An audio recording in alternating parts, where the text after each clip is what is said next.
Of adults tries to acculturate the next generation to love culture with a capital C, and especially classical music. I know I went through it in school with lots of bozos who came in to try and teach us to love classical music, and kids being what they are, that's kind of a hard thing to do, but the MSO has put the job in the right hands. The hands belong to David Amram. It's 10 o'clock on a Wednesday morning, and a couple of thousand kids are piling into Place des Arts to hear the Montreal Symphony play a school matinee. Now, not all of these kids have a keen interest in classical music. But when you bring out 11-year-old Lucille Yuni Chung to play a concerto written by Mozart when he was just a kid, your chances of holding the audience improve considerably.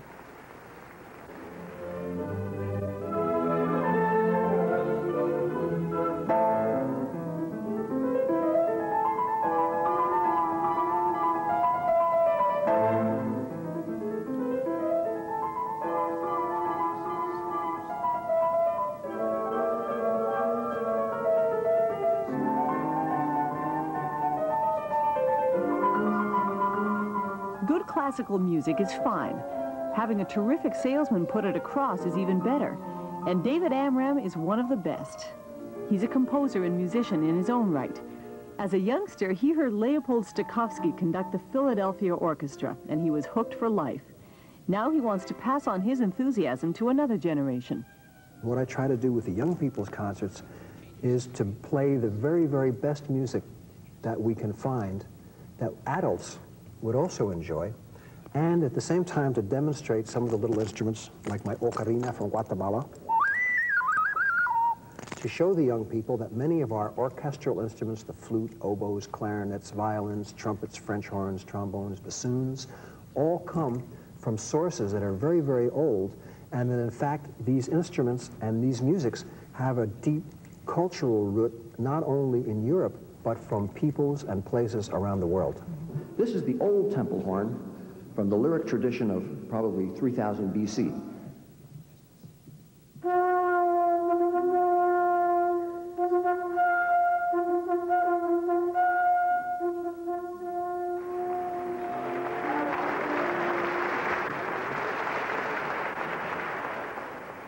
Alors, mes amis, écoutez bien maintenant le trombone.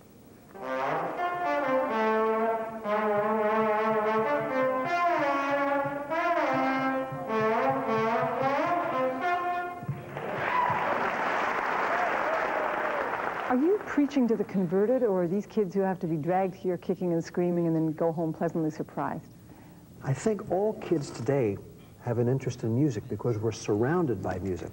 One of the things that is a problem is that they very often don't get the chance to see really magnificent world-class musicians like the members of the Montreal Symphony perform live. And when you can see and hear 90 or 100 fantastic musicians, all great individualists, all great soloists in their own right, doing something together, that is the most wonderful feeling in the world.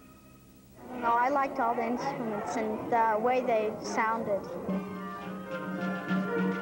Oh, it was great. I liked the demonstrations a lot. Well, I liked it when the girl played the piano, and I don't know, I liked all of it.